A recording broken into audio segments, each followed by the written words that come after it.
What's up? What's up? What's up? Welcome, welcome, welcome, everybody. It's the Lore Games. Happy Thursday. Yay! How is everybody? Good.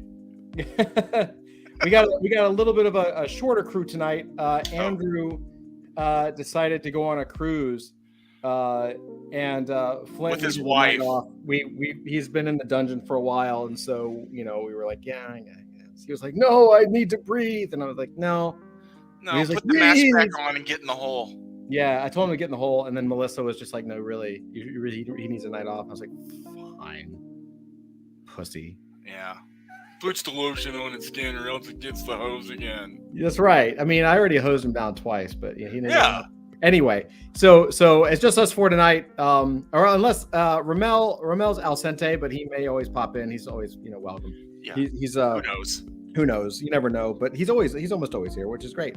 I'm looking at my phone because I want to share with you guys before we jump in something that Andrew sent. Oh, dear. is it the 2 shrimp? Yeah, the 2 shrimp. So he wanted to make us jealous of.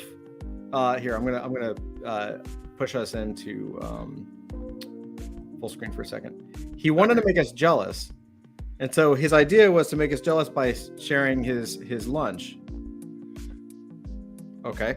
So he said, me, should I take a picture of my lunch and send it to the guys? It'll piss them off. Wife, go for it.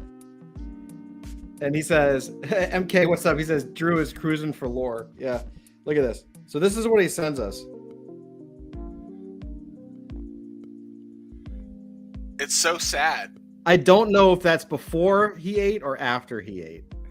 I think it's before, but with the curry from the shrimp, you never know. I love the 2 shrimp. Yeah, that's what broke me. I was like, why 2 shrimp? Who gets 2 shrimp? Yeah, I'm sure he probably already ate the salad.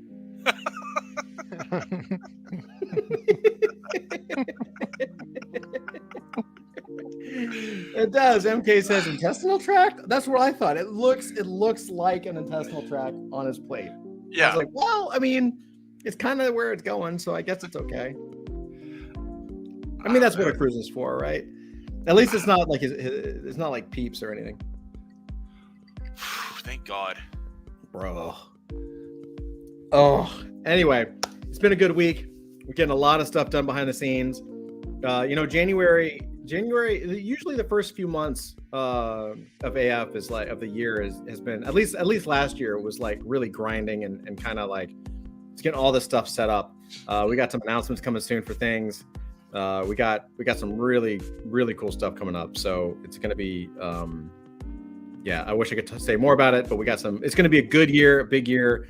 What I've been telling people, and I've had this conversation a few times, is if you could sum up everything of a year into like one word. Last year, I think our team would say the word is foundations, right? Where we really sat and we really just built all the foundational stuff. We rebuilt our contracts from scratch. We did a tremendous amount of work on the case design. We launched a few products. We did the comics. We did partnerships for the first time. Like all this stuff happened. It was the foundations for everything to come. This year, I think the word is experience, because most of the stuff that we're doing this year is about for everyone that's here and everyone who will be here to kind of take those foundational elements and bring in all of that experience stuff and pull the levers and kick out the bugs and test the waters. And it's going to be a lot of testing and it's really going to be MK says, you say synergy and I'm crotch punching you. That word is not in my lexicon, my friend. No way. What's up, 2K? How you doing, sir? We really just need to it's only, you have to say synergy, but you have to do this with your hands, right? Synergy, just come together. Ugh, this is gross. It's a gross word. You know what it is? I'll say this and we can start. It also, it reminds me when I was a kid and I was doing my driver's test, we had a cop come in. It was in a trailer at the back of a school, and they made us watch like reel-to-reel films. I don't know why we had VHS at that point, but I don't know watching reel-to-reels, but reel-to-reel footage of like car accidents, like super gory police footage shit, like hardcore. Like I don't think they do that stuff today. Like it was like super gory, and they have the cop come in and tell like his worst horror story of like what he saw in his whole like 30-year career or whatever. But the thing that drove me nuts, and still drives me nuts to this day, is that he because he was a cop and he was a patrol, right? He would always talk about cars because that was his thing, right? He's on the highway, pull over a car. Except he didn't call them cars. He would call them vehicles. Not vehicle. Vehicle. Like icicle. Vehicle. And I had to listen to this for hours. Like vehicle. We pulled the vehicle over, the vehicle, and the perp got out of the vehicle and the vehicle. And I hate that word now. I cannot, to this day, this is like 30 years later, I hate that fucking word. I can't stand it. I don't want the word vehicle. So I feel you, MK, with synergy. Like I can't do the word vehicle, like at all. Well, I would just like to add, when I first started with adult fantasy, I was handed some reach out copy for like how to collaborate with others. And the very first thing it said is, I think our project has great synergy with your project. So it did, didn't it? It did. I got rid of that quite quickly. Yes. It did. To be fair, I just copy paste that from someone that sent it to me. Yeah, synergy is not on my list of favorite words either. Yeah, synergy is not a good word. Hey, Bad Kitty, how are you? We got KG coming in from Brazil, I think. Oh, wow. Ooh, hello. How's it going, KG? KG says, oh, yeah, I saw those two. Part of Mad campaign in the 80s. Okay, that's what it was? It was that's probably exactly what it was, because the one, it was a long time ago, but yeah, I vaguely remember it being like the result of a drunk driving accident or something. And it's like, these two teenagers, blah, blah, blah. And it was really brutal. It was like super hardcore. I mean, it was effective, they probably should. Yeah, it was effective. You finished. Yeah. Sorry. So I would like to credit Avery for something. I don't know if you guys saw it in general, but Avery posted, I'm going to share this. There's been a we're just saying this is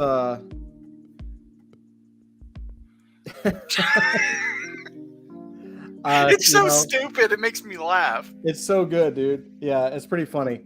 I don't know. We can probably do something like that. And then, of course, he's got I know all there is to know about the lore games as his name tonight. So props for the creativity, Avery. Props. Yeah. KG says, yes, sir. South of the border in Brazil. That's so cool, man. It's so nice.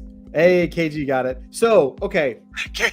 KG, MK, I'm not 2K, I'm not sure, but I'm MK and KG. I'm gonna guess that the crying game, the reference, the reference movie. So I'm just gonna pull it back up really quick. Which one of you? Hold on.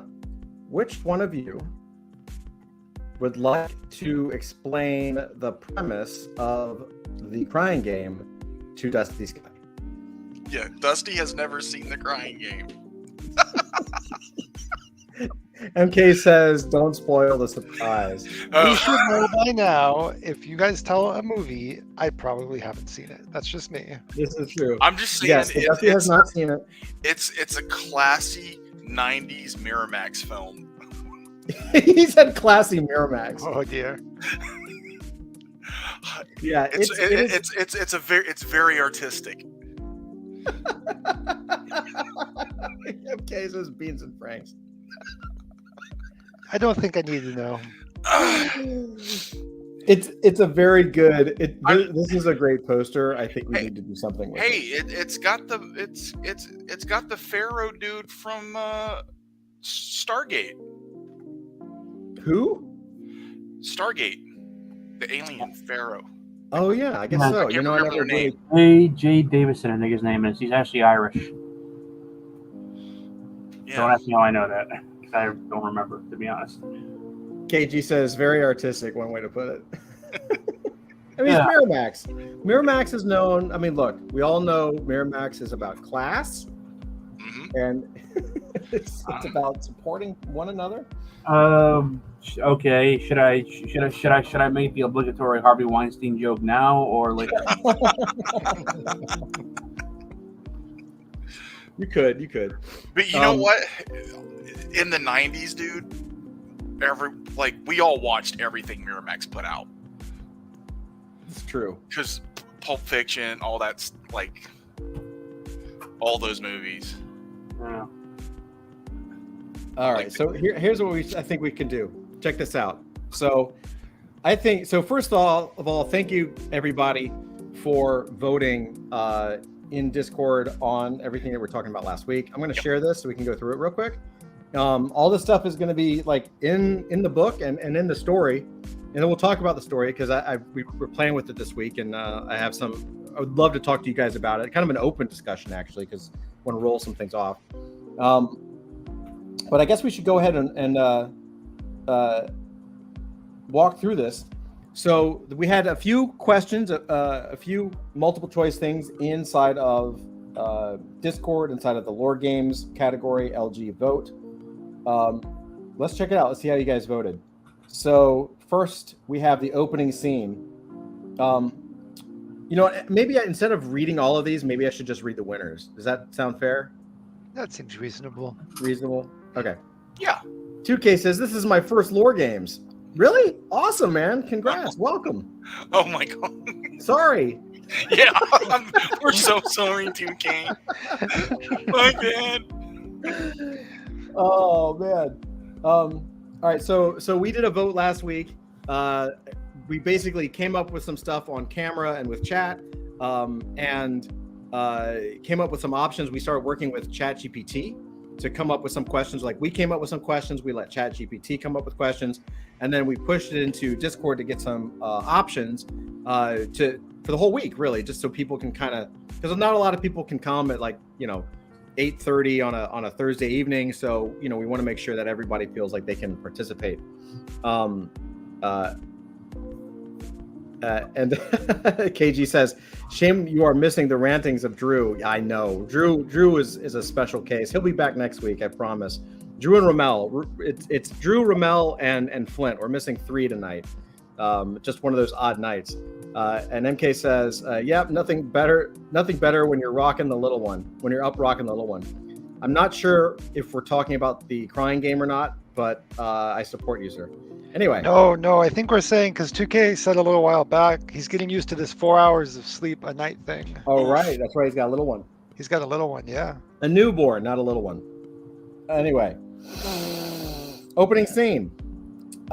So we chose A, I guess. Got 11 votes. So this was Andrew's brutal opening, which we'll probably have to tame down just a little bit.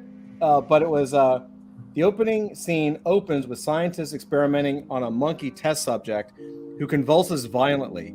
Behind him, 343 charred, burnt bodies lay behind him. Each one a different animal, each one a mangled horror, each with a number over their heads. As 344's body relaxes, the scientists begin firing a hail of bullets at him. As the smoke clears, 344 stands tall. There's not a scratch on him. So that's going to be something of that nature is going to be the first scene. And then we're moving over. So the theme of the story, you guys chose A. So the world needs you, but the question is, do you care enough to save it? Yeah, I really like that. That's a pretty good one. The setup. So the setup is if you think of a film or a book, the setup is the beginning of the story like you were introduced to the character, but this is the character in his or her normal world, like before the action, before they've been sucked into the Matrix, right? This is just them on their normal day in the life, right? You guys chose letter A. It says, the setup for the story introduces us to 344, a test subject in a government program designed to create superhuman beings. We see him living a mundane life in his small, cramped apartment, spending his days working a dead-end job as a data entry clerk. He spends his evenings watching reruns of his favorite TV show and playing video games. He is apathetic and unenthused about his life, feeling like nothing he does matters. He has a few friends and no real connections to the world outside of his small apartment. He is content with living a life of insignificance until the alien invasion forces him to question his apathy and take action to save the world. Pretty cool. Awesome. That's kind of a really cool setup. Yeah. I like that. Okay, so a setup scene. So this is an example of a scene. The scene opens with 344. This is what you guys picked, letter A. The scene opens with 344 lounging on his couch in his apartment, surrounded by empty pizza boxes and cans of energy drinks. He's playing a video game on his TV, completely absorbed in the virtual world. We see a glimpse of his messy bedroom and a shelf filled with collectible figurines. As he beats the level, he lets out a victorious sigh and says to himself, "This is the life." That's pretty awesome. Good choice, I think. What is one personality trait that makes 344 exceptional? So this is something that we get a glimpse of in that first act, something that the character can do or part of that character's personality that makes them the hero that they will eventually become, right? So this is, again, Neo, his exceptional skill is probably the fact that he's a hacker, right? You guys chose A, which is he's so laid back and detached that he's imperturbable, meaning you can't upset him. You can't bother him. He's so laid back and detached that nothing bothers him, which I actually think that's pretty cool. That also means that he's going to stay cool, calm, and collected under tremendous pressure, right? Which is pretty cool. Hey, Rageous, what's up? Swinging by to say hey. What's up, man? How are you? Hi, Welcome. Rageous. So I think that's a really good opening. I think that's a great personality trait. Okay, the story catalyst. The catalyst is the thing that happens to the main character at the beginning of the story to set them on the path to go on the journey, right? For us, you guys chose A, which is 344's best pizza delivery guy is caught in the crossfire of the alien invasion, and he's forced to take action to save them. It's pretty funny. I like that one. I like that one too. Awesome. Meet the mentor. So this is the Obi-Wan moment, where Neo meets Morpheus, Luke meets Obi-Wan. Like the mentor, the guy that's going to push them through the story. It's very, very common in almost every single superhero movie and story. There's always somebody there to guide. Even if it's it doesn't even have to be so direct, but there's always somebody there. This you guys chose. Oh, it's a tie, so we get to choose. I guess we can be the tiebreakers and or maybe chat. We can be the tiebreakers. Even between letter B and letter C. So B is 344 is approached by Full Metal Jackson, a government agent who becomes his mentor and guides him through the government's secret program and the alien invasion. Or C, which is 344 is forced to team up with a group of misfit heroes, each with their own unique ability and personalities, and together they discover that their mentor has been secretly preparing them to fight the alien invasion. Ooh, man. MK says, I was A. I can go change it. Yeah, we got a tie. Isn't that crazy? I don't know. So how about this? Let's not change it yet.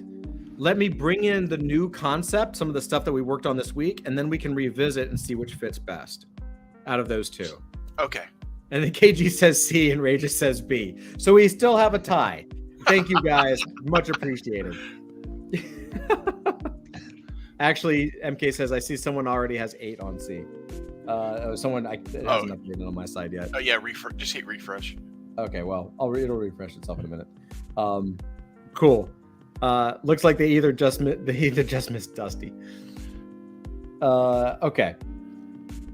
Dark Night of the Soul. So Dark Night of the Soul is sort of that negative thing of the first act that pushes them into that action, right? After talking to Morpheus, Neo learns that his whole world is fake, right? That's kind of like the dark night of the soul of the first act. You guys chose E, option E. As he sits alone in his apartment, surrounded by the trappings of his mundane life, 344 begins to feel a sense of emptiness and purposelessness. He starts to question whether he is truly living or just existing, and wonders if there is something more to his life than just his own selfish desires. Ooh, I like that.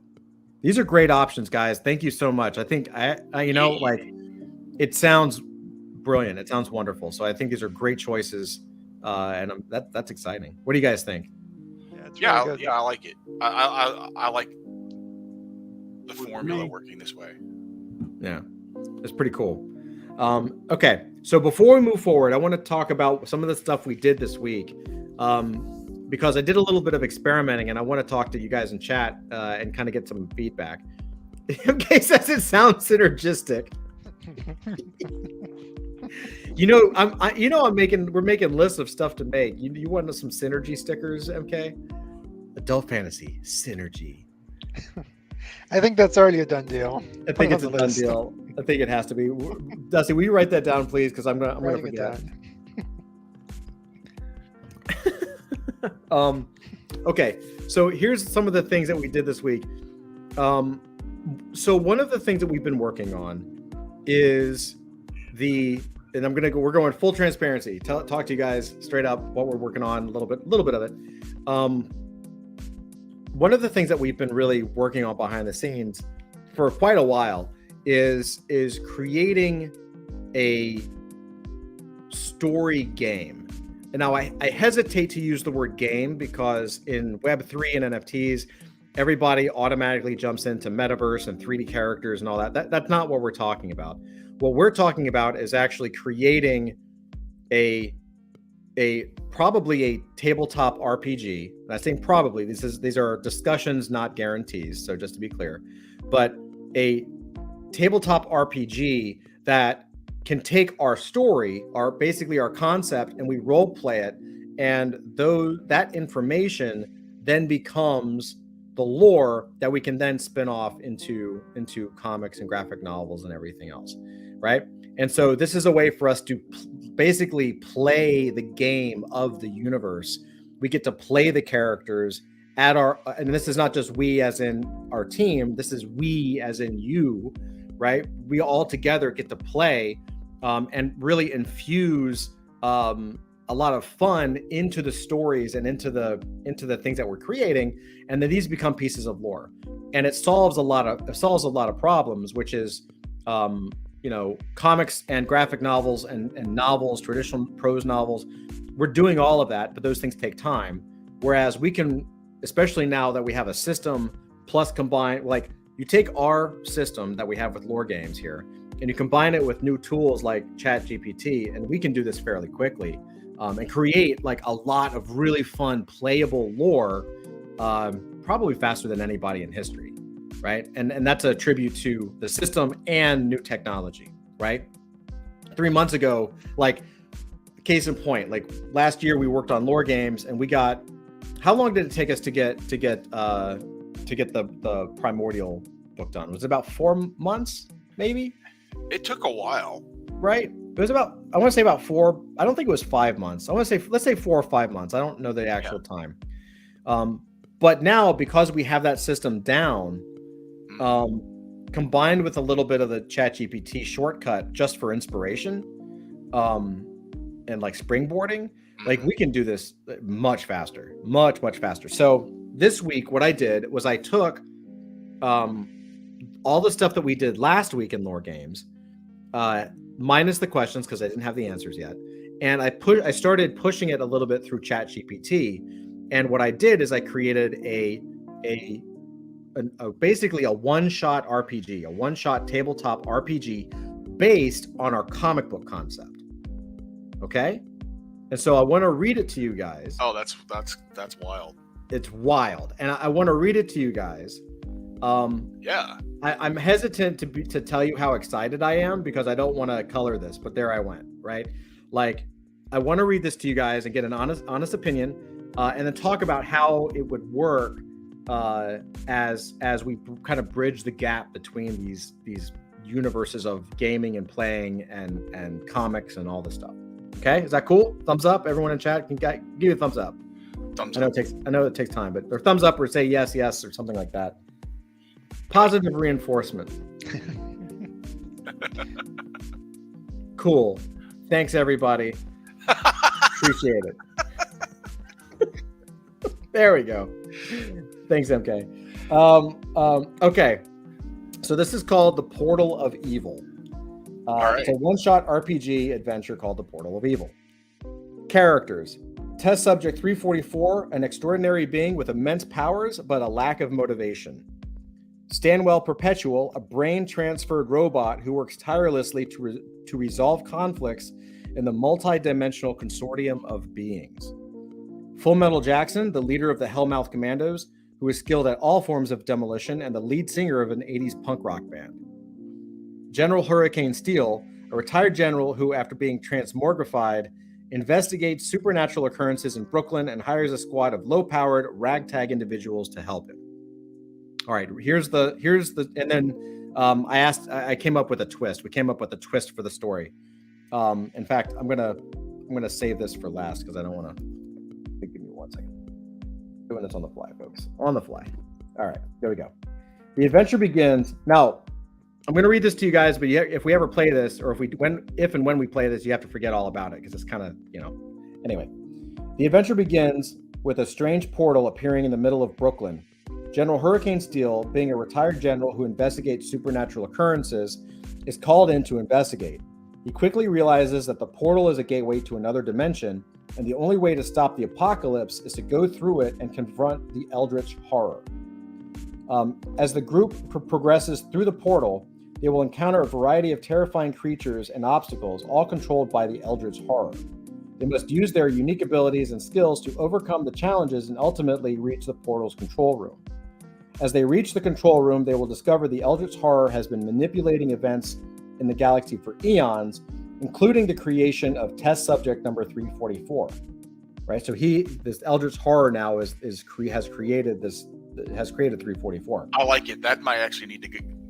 Might need. This whole thing is really good. The being created 344 as the perfect being to open the portal, but gave him a lack of motivation to prevent him from closing it.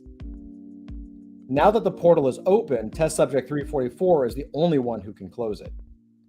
Test subject 344 will have to confront his own purpose and the weight of his abilities as he decides whether to close the portal and stop the eldritch horror, or to continue to be indifferent and allow it to enter the dimension, causing the apocalypse. As the group fights the eldritch horror, Full Metal Jackson's love for punk rock will play a key role in the battle as he uses the power of punk rock to weaken the eldritch horror. If the group is successful in defeating the eldritch horror and closing the portal, they will have saved the world from destruction and discovered the truth behind test subject 344's creation. But they will also have to confront the fact that they were unknowingly used by the eldritch horror and will have to consider the implications of this and their actions moving forward. The twist: the epicenter of evil in the galaxy that the group unwittingly enters is actually a portal to an alternate dimension controlled by an ancient powerful being known as the eldritch horror. This being has been manipulating events in the galaxy for eons and plans to use the portal to enter our dimension and bring about the apocalypse. Now, here's what's crazy. So that summary, actually, if you go, I could probably pull it up. If you actually go into our Notion board where we were moving all of our cards around, right? We have a lot of that in there, right? Like the fact that Full Metal uses his guitar and plays that, like I remember explicitly Zach coming up with that. Right. And so and I love how it tied the 344's creation to the opening of the portal. It ties it into the gloam, even though it doesn't have it in this little section. So KG says sold.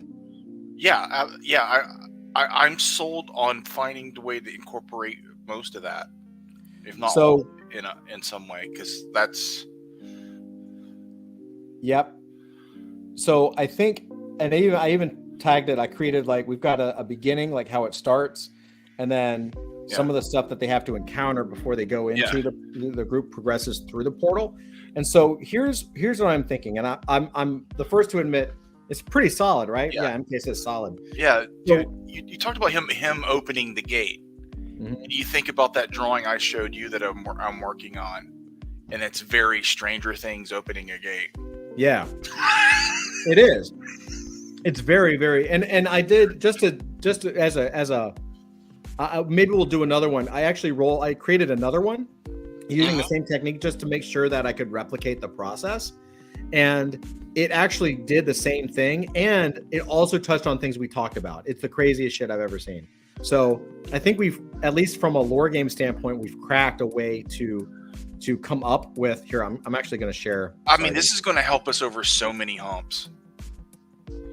Totally. But Let me share the actual document. Apologies for not sharing it. With more people participating and the different options, it's such a huge help. Right. So here's what I'm thinking, and you guys, here's what I'm kind of thinking. So this was I created this as a one shot. So if we take the answers that we came up with from the last session, that all of that is a beautiful, perfect setup, right? For 344 especially, right? We always have to have a main character. It's a perfect main. That's one of the main differences between a one shot or an RPG campaign and a traditional story is that you have one main character versus everybody is sort of the equal characters, right? So we have a main character. We can bring that in. A lot of the answers that you guys gave fit perfectly in this. So we have the setup. That's great. Here's what I'm thinking is that what we can do is based on this, like maybe we go through this tonight for the hour that we have remaining, and we can go through this and kind of sweeten it up a little bit, add some cool thoughts, and then we can polish it and sweeten it, and come up with like, who are the bad guys, what kind of characters they're going to fight, like all that kind of stuff. Sure. Polish it up, and then what I can do throughout next week is come up with some multiple choice pieces that basically make it a true, like a stronger RPG. Like I'm saying that loosely because it may work for creating more voting, and it may not. I'm not 100% sure. But here's what the cool thing is that what I'd like to try, and you guys tell me what you think. What I'd like to try is once we polish it, and we have all our ideas in, take this and play it. So one of the things that you guys don't know about is that we have been working on a tabletop RPG for quite a while. So we have a lot of rules. We've got a lot of stuff. A lot of it is advanced, and I think we started to pull back because we know our audience now a lot better than early last year. So, we want to make sure that everybody can play and not just like people that are super familiar with like D&D or Pathfinder or anything else. So we can simplify. We've been simplifying it a lot. But what I'd like to do is take this, play it as an RPG. Either I'll be the DM, or maybe we can get Flint to be DM, or Zach can be DM. There's a lot of people here that can do this. And we'll roll the game, and then you guys, like KG and MK and Rageous and 2K and Bad Kitty and Galaxy, like all you guys, we can all play the game. And so then you can either, depending on the storyline, depending on the module, you can play Full Metal, you can play Stanwell, you can play 344 or Hurricane Steel, or other characters that are supporting and kind of around it, right? We'll figure out maybe these are playable characters, maybe they're NPCs, I'm not sure yet, but we'll play the game. And then that all gets recorded because we play it live, right? And then that becomes the detail, that becomes the lore. It becomes the story, it becomes the lore, right? We have everything wrapped up, and that actually becomes a module because now you have a rule set, a storyline for GMing. We'll have maps and everything to play, and we'll have data on the actual first game that was played that became lore, right? And then we can actually give it away, right? We can either sell it or give it away. I'm honestly more inclined to like let people have it as a PDF download, or maybe we make it physical or something down the road. But whatever, we can talk about all that crap later. But really just like getting it out there and pushing this to lore. And if we do that, if we decide that we like this and it works, again, it's just an experiment, but we'll be able to create really fun, active lore that we're playing the lore in real time, and we'll create a ton of incredible stories, much faster than everybody else, much faster than anybody. I should say much faster than anybody previously, right? Like Marvels, your DCs, your Images. Like there's no way they could make this stuff this fast. Not possible, right? So let's see. You guys say KG says AF moving into GameFi. We'll see. I wouldn't say totally GameFi just yet. Yeah, we can. But it, I love, we've been talking since day one internally about using games to develop the story, right? So I hesitate to call us a game, but certainly, I mean, Lord Games is a game. Like we create rules and go around and take turns and talk and kind of try to use that to craft, right? And I think that there's a big future in that, and I think we're at the forefront of it. MK says, sounds great. Also helps us find gaps. 100%. And you play it, and if you don't like the way that game worked, you either don't use it as canon, or you play it again, or you just put the story to the side and you let it go. It's totally fine.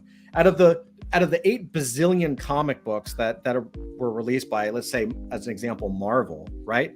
It's all canon, but you've never heard of half of it because there's only the top, it's like it's an 80-20, right? Like the top 20% is what everyone knows is the MCU and everything. And the other 80% is there, but it just was ideas that didn't, for whatever reason. It didn't stick. And some of it's been retconned that it never happened. That's right. And there's nothing wrong with that, right?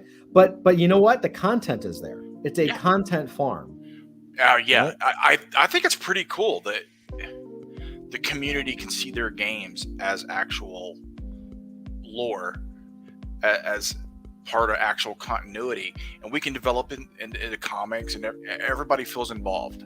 That's right. Everybody moves forward, and that's the thing too, right? That way, when we do the comic, because we started off with a novel and that worked, and as we started doing this with a kind of bringing out a comic, I was like, wait a minute, like if we get everyone involved and we're playing it as a game, then we can play several different stories pretty quickly, right? I mean, relatively, like let's say you do one a month, then great. In one quarter, that's 3 different storylines.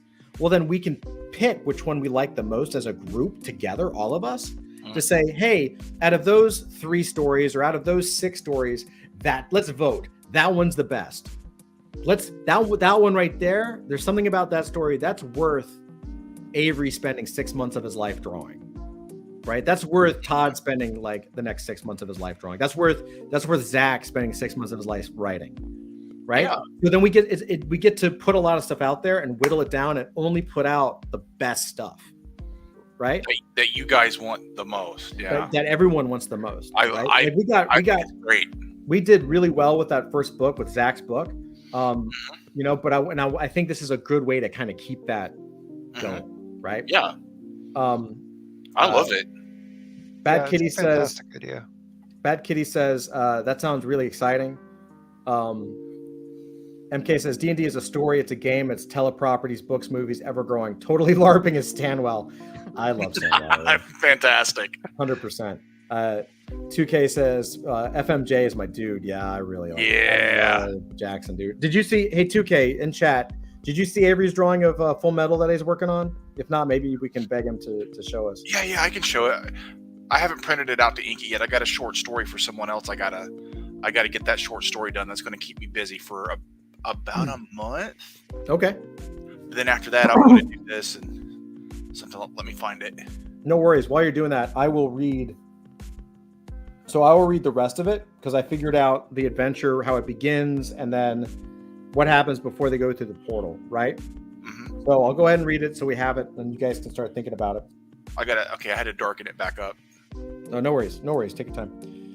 The adventure of the Portal of Evil begins with the characters being brought together by General Hurricane Steel in an underground laboratory. He explains to them that he has stumbled upon a strange supernatural occurrence in Brooklyn and that he needs their help to investigate it. He tells them that he's assembled a team of low-powered ragtag individuals, including Test Subject 344, who he believes can help him solve the mystery. So this is why I was like, well, maybe we like let those two questions that were tied. Like one of them was Full Metal Jackson was the mentor, and the other was there's a whole team together. So we could actually put more adult fantasy we have more adult fantasy characters that haven't been released yet, right? We could push some of those in there. Some of them could die, some of them disappear in the void, some of them get survive, whatever. Like maybe that might be something to think about, right? Because he says it creates a ragtag. He assembled a team of low-powered ragtag individuals. Right now we have 4, right? We've got 344, Stanwell, Full Metal, and General Hurricane Steel. So we have 3, and then your Professor X type character, General Hurricane Steel, who's in the background. So we could probably put in another like 4 characters in there and have a super team, right? So the characters are initially skeptical of the General's explanation and question what's in it for them, but General Hurricane Steel offers them a substantial sum of money for their help, and that's when they accept to join the team. I may change that a little bit, but I think we can go with that for now. As they begin their investigation, they find the entrance to an underground tunnel that leads to a mysterious portal. General Hurricane Steel informs them that he believes the portal is connected to the supernatural occurrences, and they must go through it to find answers. The characters will have to navigate the traps and obstacles that guard the portal while they discover their own reasons and motivations to confront the eldritch horror that lies on the other side of the portal. I was like, okay, so let's talk about some of the things that could hit them before they go in. There's also stuff on the other side of the portal, but what about before they hit the portal? What are they going to encounter in terms of challenges and obstacles? A couple things. These are all options. These are not guarantees. We can change anything. The first obstacle they'll encounter is a series of traps and puzzles set up by the eldritch horror to deter intruders. These will test their problem-solving skills and ability to work together. Number 2, as they make their way to the portal, they will encounter a horde of creatures controlled by the eldritch horror. This makes perfect sense. It's like Stranger Things. Pretty much every, I even made me think of this is super nerd. Mike Mignola's Cosmic Odyssey. Right? Yeah, absolutely. Back in the day, way before. It has elements of Hellboy and BPRD, Stranger Things. Yep. The Cosmic Odyssey, like you said. I even thought about that, Yeah. So these creatures will test their combat skills and ability to adapt to unexpected situations. Before they reach the portal, number 3, they will encounter a powerful being known as the Guardian. And of course, the names we can change, whatever. Who has been tasked by the eldritch horror to protect the portal from intruders. The Guardian is a formidable opponent and will test their combat skills and ability to work together to defeat a difficult enemy. As they progress through the portal, they will encounter various strange and otherworldly environments that challenge their survival skills and ability to navigate unfamiliar territory. These challenges will force the characters to rely on each other and work together, while also giving them the opportunity to showcase their unique abilities and skills. Nice. Pretty dope, right? Yeah. It's pretty good. It's pretty good. So, okay, so Avery just posted, we'll let that sink in, and Avery just posted, this is his FMJ for, look at that, dude. Zoom in on that. That looks freaking awesome. Yeah, it's so good. Yeah, this is my rough layouts. I'll tighten it up when I ink it. It's so cool, man. But it's going to be inked a lot like that heinous. Mm-hmm. And I'll probably put in like a city scene in Photoshop behind it. Like so good. Golly, man, that's so. It's like, I want to say it reminds me of like 90s, but not. You know what I mean? Yeah. Like, it's so good. Oh, look at that. Oh dear. Zoom in on that one. I haven't seen this one.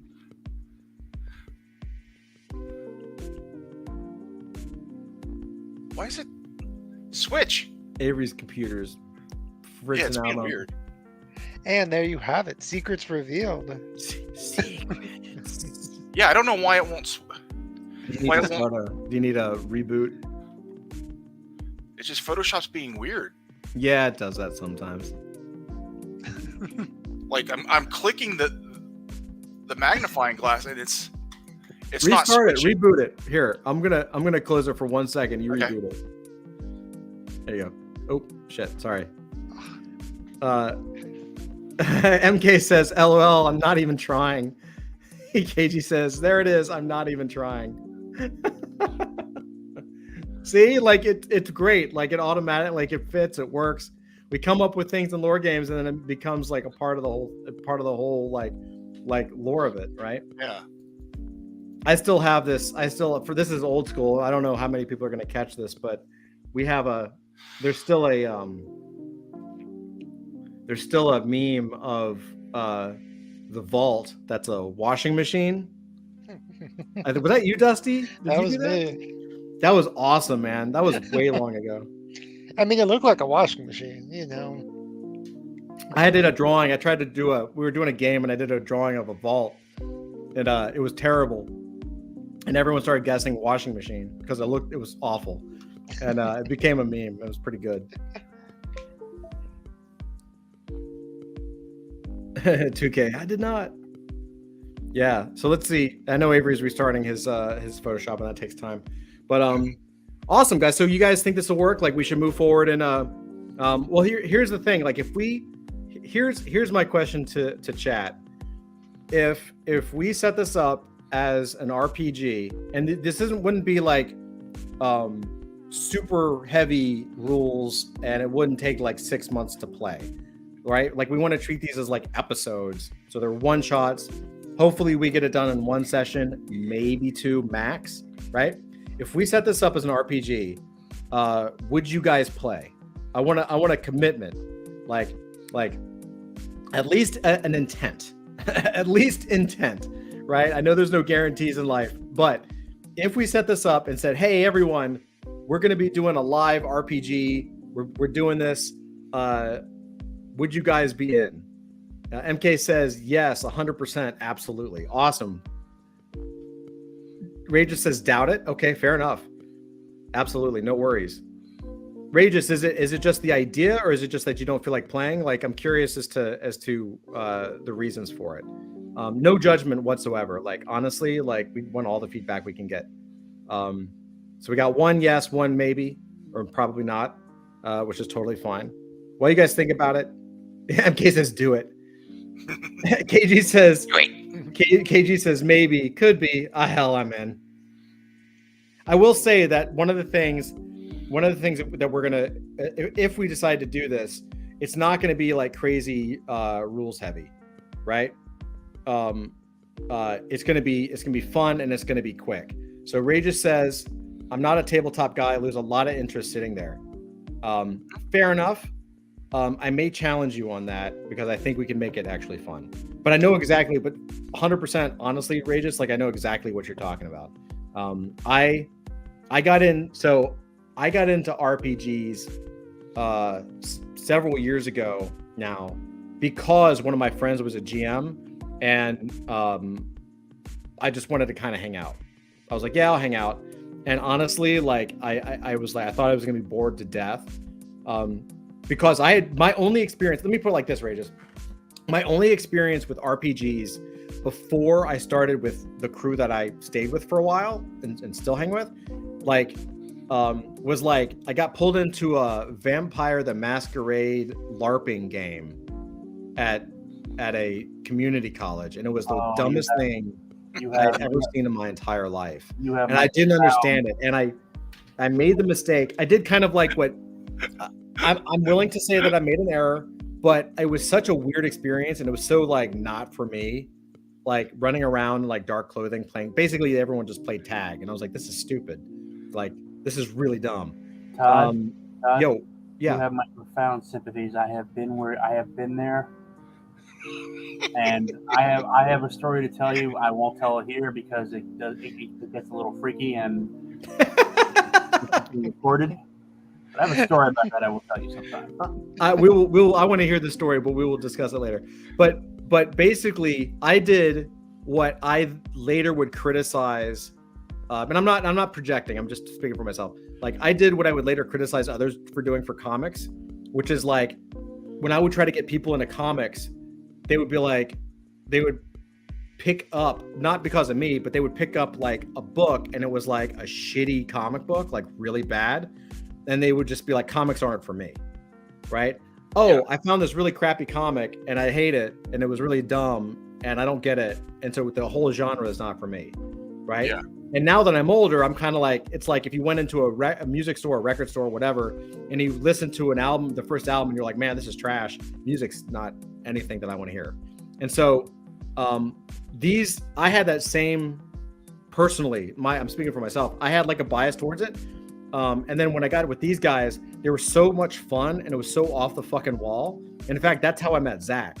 It was so off the wall, and we had so much fun that it completely changed my mind about what it could be.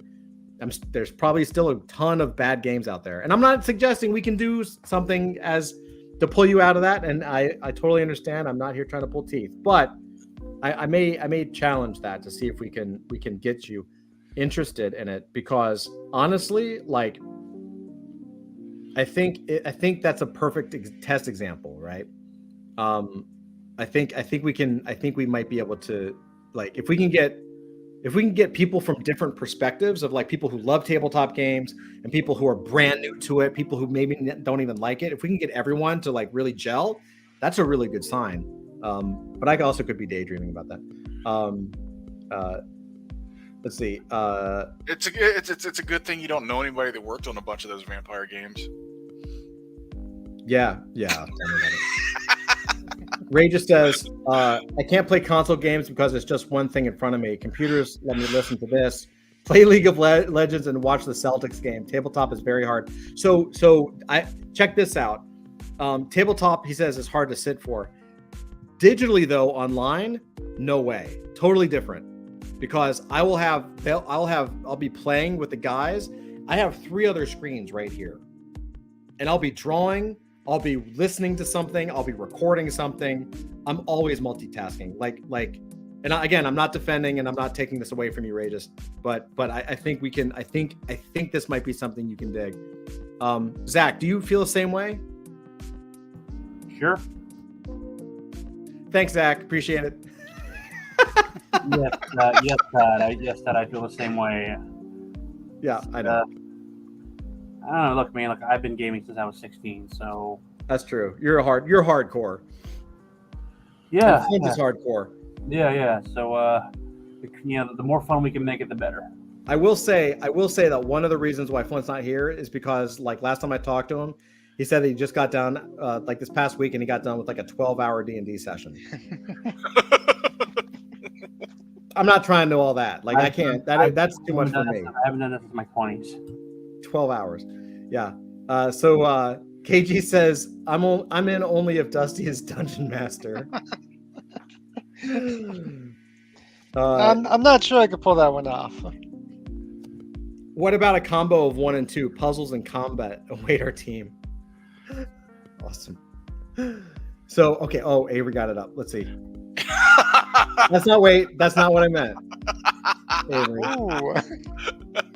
Yeah, this one isn't done being blocked out yet, but it's almost there. Can you zoom in on that? That looks great, dude. Let's see if it goes. Oh man, I'm not even trying. That looks so good.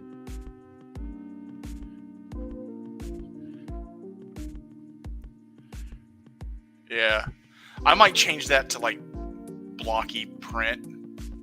Yeah, I just wanted to make sure I remembered to put that there. Yeah. That's so funny, dude. Wow. Thanks. I love these characters, man. They're so fun to draw. Thank you, man. Yeah, they are fun, right? Yeah, they're great. I love them. This is what it's about, right? Like it's about trying to like bring back the fun, man. Like, God, yes. silliness and fun, and be a little lighthearted and fuck around and just like, you know, when you do that, some cool shit really happens. You know, like I legit stopped taking commissions a couple years ago because I straight up like, if one more asshole asked me to draw some stupid Marvel or DC character I don't want to fucking draw, I'm going to Minecraft myself. You know, you want another Deadpool drawing, dude. If I have to draw one more Deadpool, I will. Oh man, awesome. Yeah. So I don't know if anyone remembers this, but yeah. There it is. There's the vault. Oh, it's from way back when. That's a washing machine. Yeah, that's what he drew. Yeah, I drew something that looked that's very a coin. much like that. And then this person that I didn't know what his name was, something about dust in the sky, is sending me a picture of a washing machine, making fun of me, and I was like, I like this dude. It's pretty funny. I got that. That's like from a coin-operated laundromat. That's not a vault, dude. Yeah, it's hilarious. I did this drawing, and it was so bad. It was so bad. Well, it's just you drew the wrong thing. Like entirely. Oh, 2K just, I was like, what is that question? 2K just realized he was 7 minutes behind live. He's like asking these time-slipping questions. I'm like, oh, all right. That's okay, man. You're forgiven. You got kids. It's cool. We get it. I understand completely. That's hilarious. All right, so check this out. So we got 30 minutes.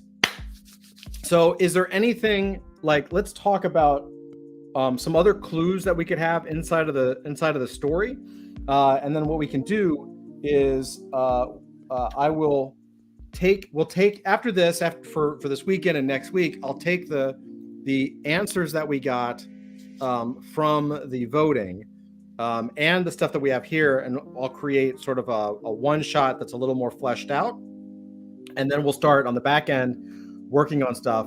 If I can fit more votes in, I will. I don't know how that's going to work yet, so I don't want to say that that'll happen. But we definitely want to make this as engaging as possible. So, all right. So we've got the adventure, how it begins, and we've got before the group progresses through the portal.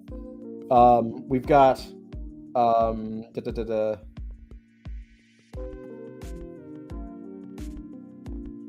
So they go through the portal, but then there's like a control room, and I don't know, that might just be a fluke. I don't know what that really is.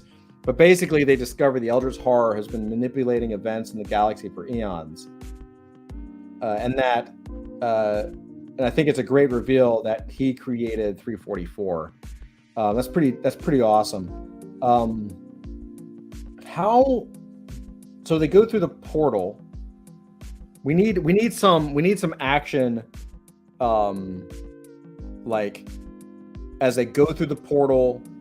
So as they go, here it is. As the group goes through the portal, they encounter a variety of terrifying creatures and obstacles. So we're gonna have to create some characters and obstacles. I think that we can do that.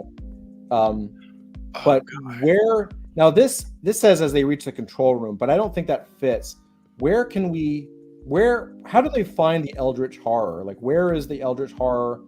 Is it just like they go through the dimension, the portal, and he's like there, or do they have to travel?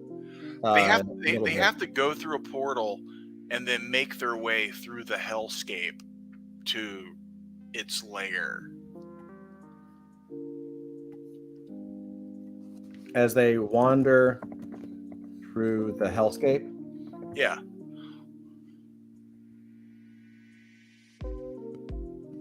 Is hellscape 2 words? I don't know. Cool. Okay, so they go through the hellscape.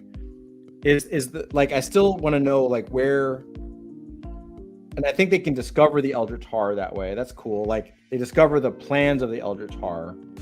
But they're gonna have to fight the Eldritch Horror down here. Where is the Eldritch Horror? Is this gonna be in a castle, or is it just like one of those? Is it like where? What's the lair? Well, I have an idea. A monolithic temple. Yeah. Well, I actually have an idea about that. Go for it. Well, in the story I'm writing right now, in the novel I'm writing right now, the main monster, who I'm not going to say because I don't want to spoil it for anybody, any of our listeners. He's basically like, you know, he comes from a dimension of pure thought, where there is no physical form, but creatures of, I guess, pure thought and energy. So we could say that where he is, but so we can say that this Eldritch Horror is from that dimension, but he has the ability to kind of push himself into our universe and take on physical form. So, you know, kind of like how with Lovecraft, for example, I think Lovecraft wrote a story where creatures that were, like they were basically elder gods, could, you know, do that. I don't remember which one, but yeah. So we could say that he could be wherever he needs to be, and you know he can push part of himself into the world to take on physical form, which would explain. But given that he's a being that has no frame of reference, that would explain why he would basically be nothing but tentacles, too many eyeballs, and mouths in places that shouldn't be. Does that make sense? It does. Yeah. MK says ethereal plane. Yeah. So basically, even though he's a being kind of like in that sort of form, like in between form, maybe when because they're fighting it on their turf, they're in the portal, so they're in the hellscape, right? They're in the portal of evil. The being can kind of appear. I mean, kind of what pops on my head almost is like I really have kind of like almost like a Cthulhu kind of vibe. Like, you get to like a black swirling mass, a black sea, and this giant mass appears or something, right? Like, yeah. A lot like Hermaeus Mora. Or I don't know what that is. And, have you ever played Skyrim or any of the Elder Scrolls games? I don't. He's very Cthulhu. Dude, there's a lot of Cthulhu stuff in those games. Inspired stuff.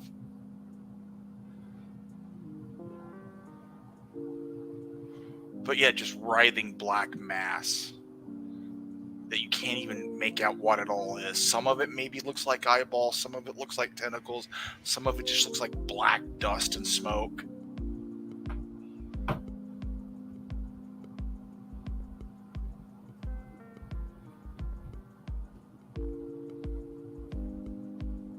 Testicles? Did I spell it right? Testicles. Testicles. Black testicles. Right. Awesome. If the group is so, and I like that Full Metal Jackson's love for punk rock has to play a part in it. That's pretty cool. That actually is a throwback to well, it's interesting because it's a throwback to Zach and his ideas. It's also a throwback a little bit to Stranger Things, right? Yeah, and we didn't even really intend that, but no, not at all. But it's pretty cool. I actually did kind of like that show. Yeah, it was a good show.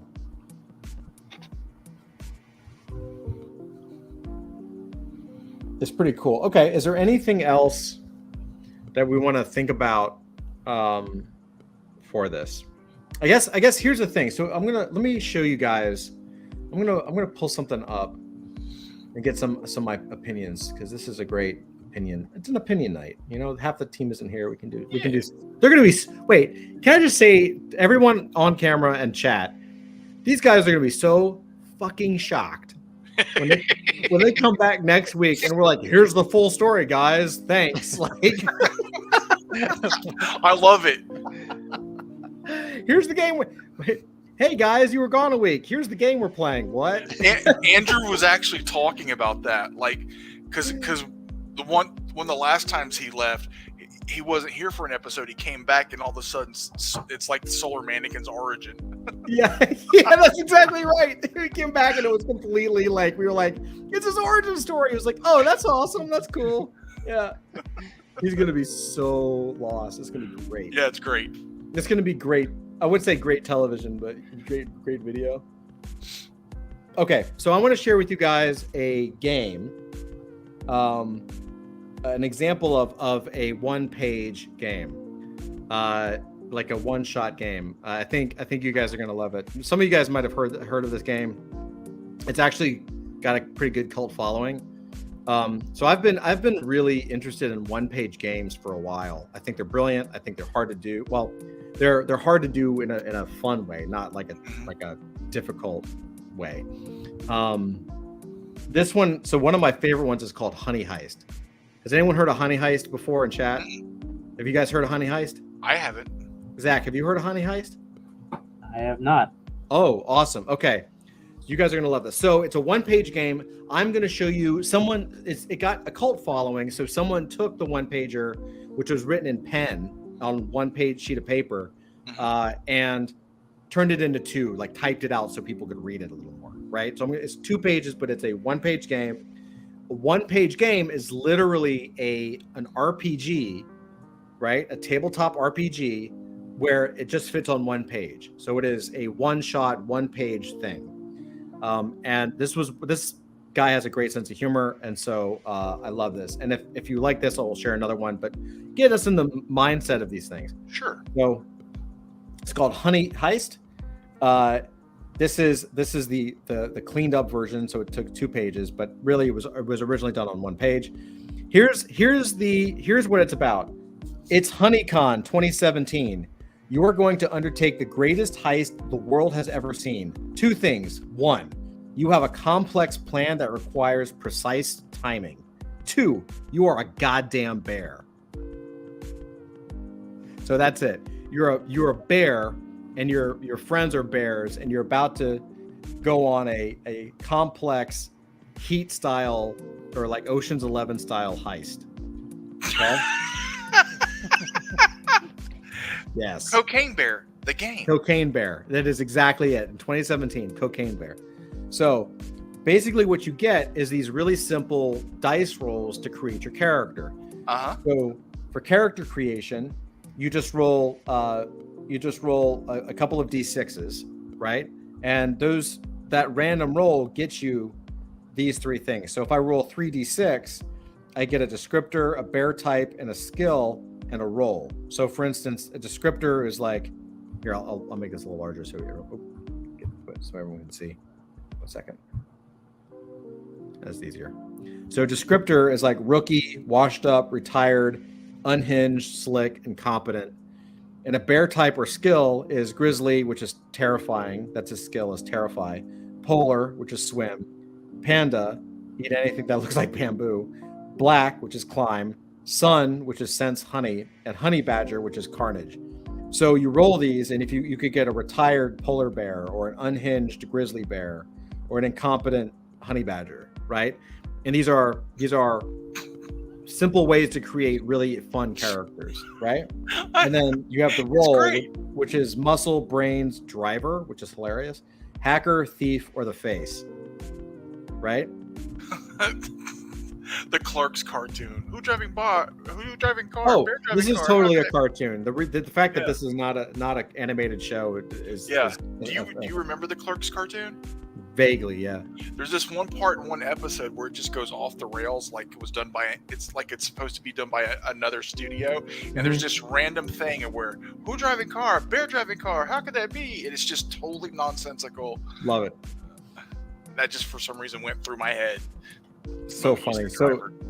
So you can name your bear if you want. You're not a talking bear per se, but you can sort of mangle human speech through your bear mouth, maybe.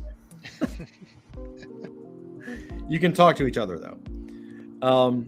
MK is like, LOL. How does one become a retired polar bear? Well, you work a long time, and you decide you've had enough. I mean, it's really simple. You can also there's also a bonus hat table, so you can roll if you want your bear to wear an awesome hat. And aren't they like polar bears the only bears that will actively hunt humans? Probably, yeah. So you can pick a hat if you want. That's great. And now here are the rules. You've got stats, actions, and changing states, and how the end happens. And I can read this really quick. But basically, you have 2 stats. Each starts with 3 points.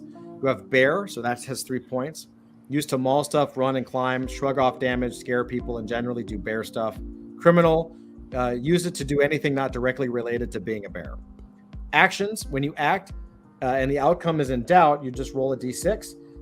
If it's equal to or under the relevant stat, you succeed. If it's over the stat, you fail. So under 3, you win. Equal to or over, you fail. And then if you're using your bear special skill or doing something related to your roll 2d6 and pick the lowest. So you kind of have to do a little skill check. Changing states. Frustration, when the plan fails, you run into difficulty. You move 1 point from criminal into bear. So your stats change, and which makes some of these action rolls more difficult. So you have this little cool game. Ray just says, how does one become a retired polar bear? MK says. Ray just says, global warming. Then you have greed. Greed is when the plan goes off without a hitch, move 1 point from bear to criminal. So you have the bars that kind of move. And then you can voluntarily move 1 point from bear to criminal by doing a flashback scene in which you and the other bears plan out the heist over coffee and cigarettes in the back room of a seedy bar. You can voluntarily move 1 point of criminal into bear by eating a load of honey. So there are ways to like bonus point yourself. The end. If your criminal stat ever reaches 6, you are lured into a life of crime and betray the party. If your bear stat ever reaches 6, you flip out bear style and lose it, presumable to be picked up by animal control in half an hour or so, right? And so, and this is how they roll to create the scene. So what's cool about like a one shot like this is you can play this game 100 times and have enough variance to keep it interesting. Now, this is a little different than what we would be doing with AF because we're actually trying to create lore, right? So while the game could be played, while our little mission or our episode could be played 100 different times, you might not want all the characters to completely switch, or maybe you do. Maybe there's some characters with personalities that can change, like some NPCs or some bad guys in there. These are options that we can play with. Convention organizer, you just roll d6. Cunning and sly, greedy and wicked, clueless and exploitable, maybe too obsessed with honey, a spoiled trust fund kid, ruthless and corrupt. HoneyCon is being held in a creepy, busy, rundown, beautiful, dangerous, lavish, lakeside camp, fishing village, metropolitan city, convention center, truck convoy, or wilderness retreat. So you can see just by rolling, you could have a creepy wilderness retreat or a rundown metropolitan city or a dangerous convention center. Like that's pretty cool, right? Like you can really, all these things from a GM standpoint are different. Like you would play and come up with, a lavish convention center would be treated differently than a rundown convention center or a creepy convention center. So all these things kind of put it together. KG says he's got to run. Hey, KG, thank you for stopping by, man. Appreciate it, especially since you're like in Brazil. Yeah. Say hello to my women friends. 2K says 5M worth of honey. Sign me up. You got it. And then you've got like aside from loads of honey, the prize is. So you could say aside from defeating the Eldritch Horror, right? The goal is, and we could come up with 6 different goals, and then we could either roll for it or vote on it or something like that. Oh man, KG, thank you so much, man. He says you guys are worth it. See ya. Oh, that's so nice, dude. Appreciate you. Thank you. Yeah, enjoy your vacation, man. You totally deserve it, dude. Absolutely. So aside from loads of honey, the prize is ultra dense mega honey for especially posh bees, a briefcase of pure manuka extract with 5 million. That's what that's what 2K was saying. The queen of all bees, once exiled, now returned. Black orchid honey, which turns anyone who eats it into a goth. Abraham Lincoln's beehive, thought to be haunted by his ghost. Miss Universe 2017, an especially attractive bee. And then here's the twist, but little do the bears know. The place is rigged to blow. The cops are en route. Look, a rival team of bears. They've been set up. The prize is a fake. The bees are angry, right? So you get to like, you know, this other thing thrown into the mix, and then you get to roll for security features. So here's 6 of them. You can roll twice. So you pick 2 out of the 6. It's always different. Armed guards, electronically locked doors, laser tripwire grids, CCTV network, impenetrable vault, poison gas. So it's pretty cool, right? So I think that this is how maybe we can take some of these elements from a one-page game and bring them into our story, and then we can go through it and have kind of a lore game, right? Like an actual lore game, and then have enough information that basically has a replay value as many times as people want, right? Yeah. How does that sound? Does it sound fun and feasible? Yeah, I'm into it. This looks great. Right? Pretty fun. I'd like right? to play this. Yeah, dude. It's a cult classic for a reason. I've never even played. I know I've done a lot of work on tabletop RPGs. Yeah, but I've never played one. I know. Well, that's because we couldn't find anything cool when we were like kids, man. Yeah. But I'm gonna, and so Rageous, man, I'm gonna see if we can get you on this. No pressure though, of course. But we'll see what we got. So I'm gonna show you one more really quick. Not to go through the whole thing, but to kind of show you just the same guy did this. He's got an awesome sense of humor. So it kind of works. And you can kind of see this is more of his raw, like what he actually releases. Like literally it's a 1-page game and it's like, wow. It's just on a sheet of paper. It's really on 1 page. And Honey Heist is like this as well. It's just 1 page. So MK says sounds feasible, worth a shot. Cool. So this is called The Witch is Dead, an RPG about murder. This is the premise. The witch hunter. Okay, hold on. Here it goes. Once upon a time, there was a kind and wise and beautiful witch who lived in the forest with her familiars, and her life was peaceful and happy until a fucking witch hunter broke into her cottage and dragged her out and fucking murdered her, and now she's dead. But if you get revenge and kill him and bring his eyes to her corpse within a week, she'll come back to life. Or so you've heard. Even if it doesn't work, at least he's dead. You are a cute woodland animal. So you're basically a familiar playing to avenge a witch's death, right? And you've got these traits, and you get to roll a d10 to see what animal you are. The witch taught you a spell, so you roll a d10 and you pick the spell. And then you've got a difficulty rating, so you roll a d10 on an action on your most relevant trait, and then the GM will tell you what to hit. So you have a simple task, basic task, challenging, difficult, or near impossible, which is pretty fun, right? And then you've got the witch hunter has retreated to the village, the fucking coward. Get him. So the village, you roll twice, is, let's see, under the thumb of the Baron, filled with cherry gnomes, controlled by a creepy cult, devoutly religious, incredibly superstitious, at war with forest tribes, built around a wizard college, full of hardy mining folk, shady and dangerous, obsessively perfect. So you roll twice and you've got your this and that.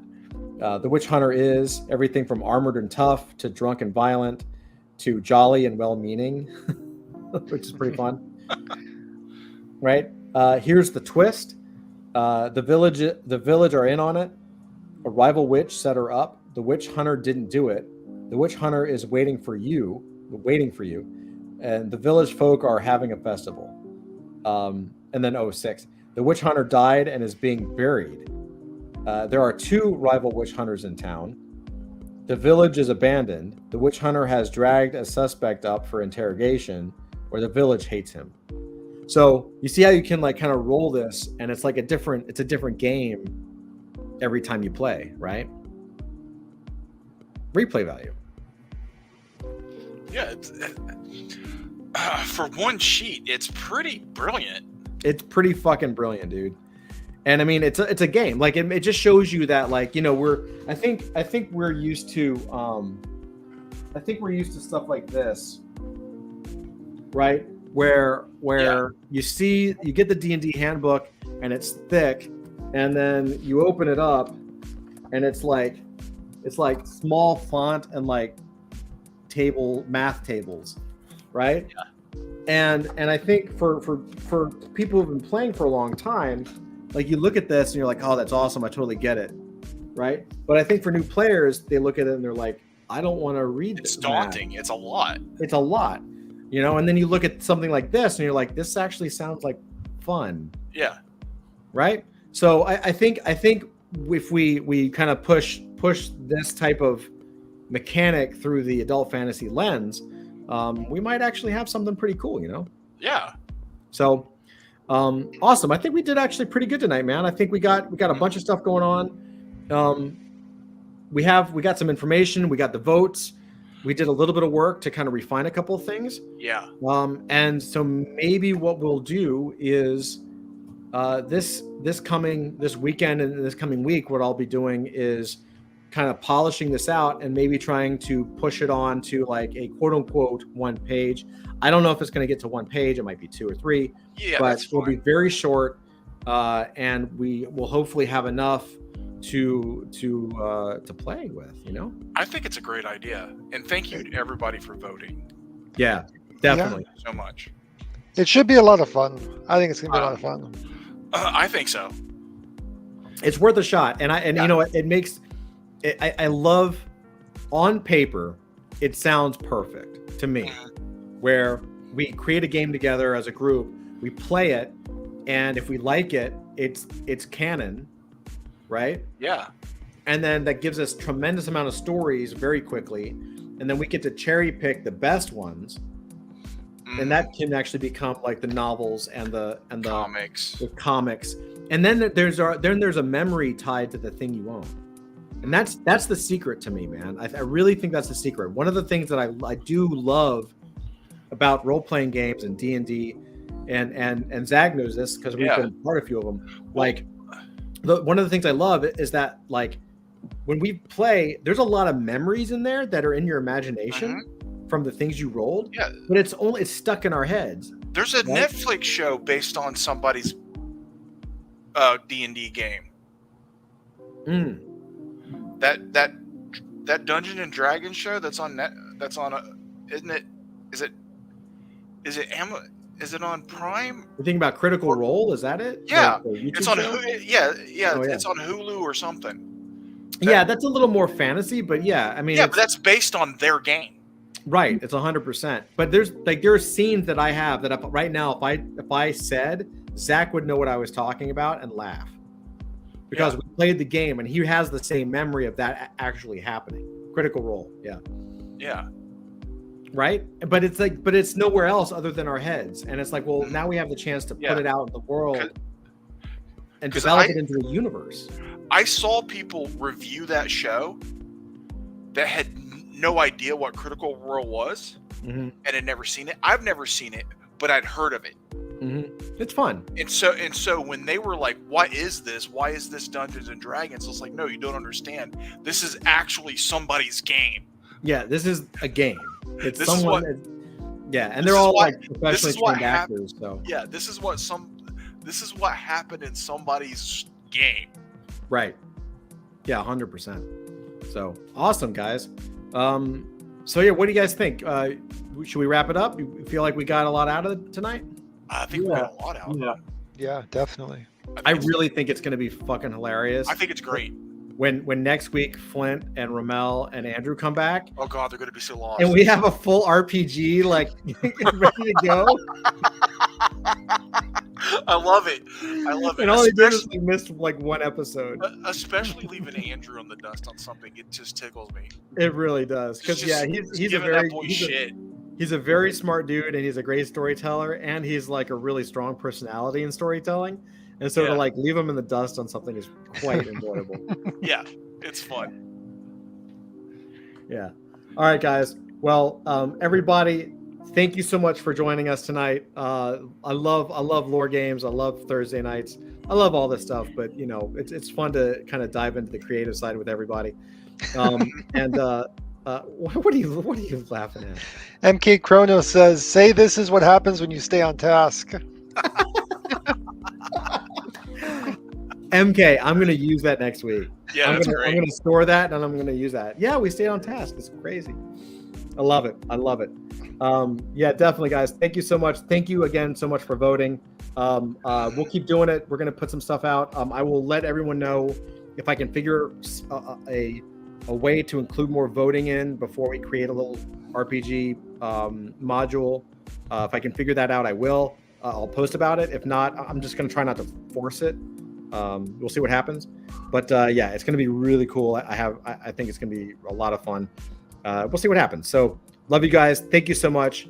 Happy Thursday. Tomorrow night we're doing Nerd Den, Yeah. but it'll be without Andrew. Yes. So we'll have way more fun than normal. Yes. No. Dusty, please come.